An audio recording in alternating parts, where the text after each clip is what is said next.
Hello and welcome to Allentech. Today we're going to be talking about the 1020 from Nvidia.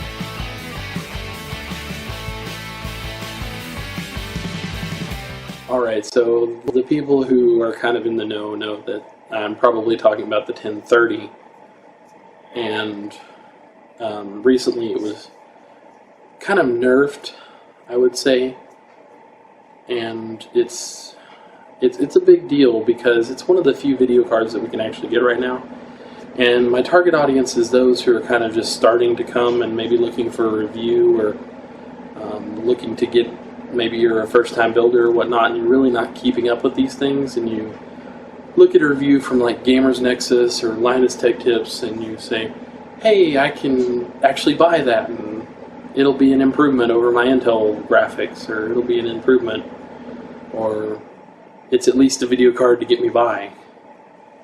And I really hope that you will avoid purchasing this card, and the reason being is because Nvidia is really blowing some sheep's wool over your face with this one. What the deal is that they've taken the GDDR5 in it and replaced it with DDR4, which is regular desktop memory. Of course, it's still like soldered in. It's not like just a DIMMs just shoved into your video card. But wouldn't that be awesome if you could upgrade your video card memory? But I digress. But the other thing they did, and the one that's going to really affect it, is they lowered the clock speeds on it. In some cases, pretty close to 100 megahertz on some of the current cards that are out there, usually in the 75 megahertz area.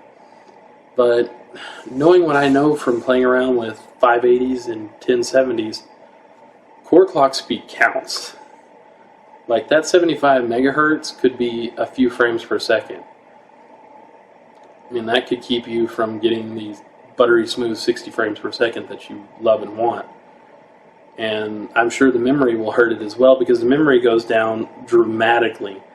6,000 megabits per second to 2,100 megabits per second. Generally across the board, everybody's got about the same speed in memory. And I'm using and I'll put a link to the description to it, in Antec. I'm sure I'm saying them wrong, but using their article in the bottom, or I'm using their article and I'll put the link in the description. The only benefit that this actually gives is that it lowers the TDP, because the RAM, the DDR4 RAM uses 10 watts less. But that's the only thing they've improved. And it really wasn't a very hot card or very power-hungry card to begin with, because it's very low at the end of the spectrum, targeted at the very low end of people who just need a discrete graphics card because either the Intel one's just not quite cutting it, or some of the reasons I think that they might have done the DDR4 is, one, it's probably cheaper than the GDDR5, and it's probably a little bit easier to come by right now. I'm sure whenever they made this card, they made it very cheap, and at the time GDDR5 was cheap. But now that some cell phones and some higher-end equipments are starting to use this, it's becoming a little more scarce. Obviously, GDDR5 is becoming more scarce, and it's still used in a lot of the RX cards from AMD, so they're buying them up, and the mining craze has kind of just sucked the market straight up of all these memory modules. And of course, cell phones are always going to be selling good and things like that might still be using these modules as well.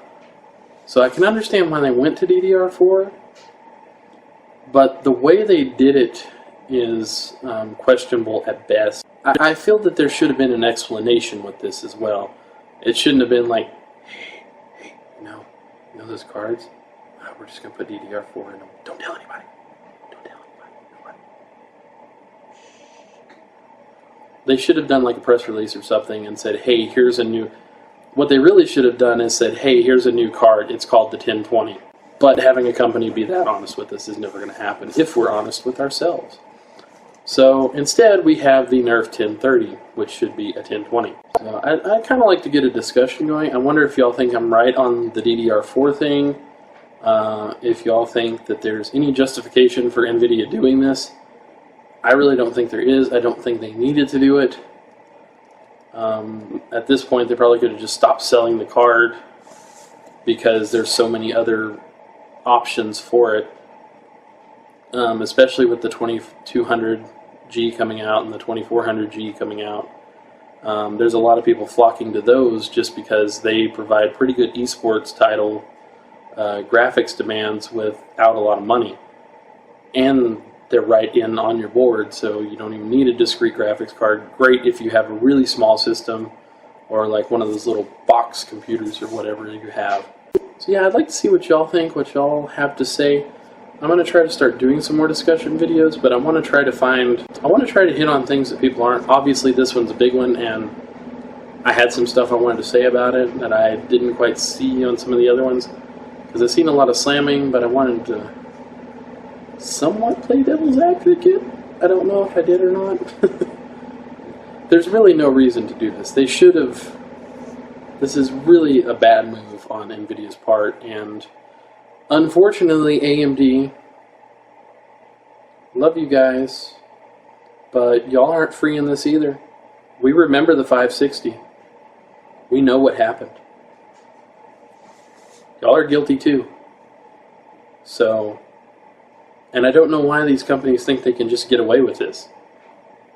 I mean, release new cards. Don't nerf the current cards. It just makes it confusing for everybody else, especially people who are new, which is the one person you don't want to mess with.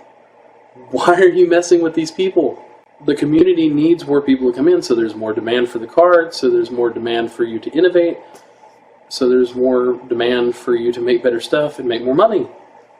We need these people to come in, and if they come in and they're like, oh, the 1030 gets this many frames per second, they shove it in their computer, and it doesn't do what every reviewer said that it should do, guess what? They're going to be mad. They're going to be disappointed in the reviewer, and they're going to be disappointed in you. Why are you doing this? All you're doing is shoving the people who might be coming entry level, just shoving them out. So I don't understand what is the point of this. But full disclosure, I use a 1070 in my current rig, so I like Nvidia. Y'all have got the superior product at the moment. I can't deny that. Nvidia has the better stuff. That 1070 pushes frames well enough for me, and all the racing games like to do, even does some of my VR stuff with the Vive. So, I mean, I can't complain about it, but companies need to stop doing things like this. This is not helpful to anybody. So,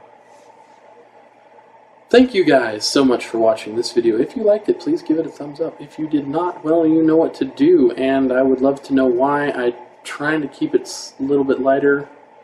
I'm about at 9 minutes right now. Still don't have scripts or anything, just kind of wanted to talk. I have my mic right now because I seem to have lost my shotgun mic and don't know where it is. So we will be having the mic for a little while until I can figure out where I did with it in the move. So thank you so much for everybody who stuck with me. I'm hoping to have a little more regular uploads going forward. Thank you all so much, and I will see y'all in the next one. Bye-bye.